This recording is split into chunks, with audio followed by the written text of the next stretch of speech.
Krisdayanti bicara kinerja selebriti di parlemen yang sering diragukan orang.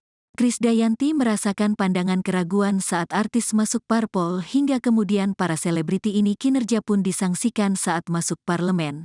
Bagaimana reaksinya?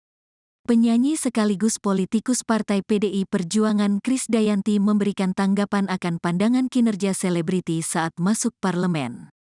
Krisdayanti memang terasa ada pandangan bahwa artis tidak berkontribusi dalam pembangunan suatu bangsa.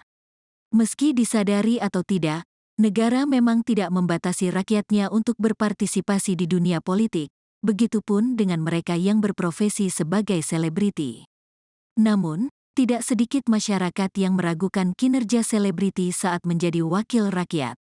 Pandangan tersebut ternyata memiliki tekanan yang begitu besar dan sempat terasa olehnya. Hal ini diungkapkan oleh saat acara Tribun Network series Mata Lokal memilih bertajuk Partai Politik Berebut Suara Selebritas, membaca konstelasi politik nasional setahun menjelang pemilu 2024 di Menara Kompas Jakarta. Adanya tekanan begitu besar, asumsi dalam 5 tahun bahwa artis tidak bisa berkontribusi dalam pembangunan bangsa. Saya sempat pikir kok sebegitu besar tekanannya, ungkapnya pada Selasa, tanggal 14 Februari tahun 2023. Namun ia tetap berpikir positif dan merasa namanya di kancah panggung entertainment menjadi perwujudan tanggung jawab lain.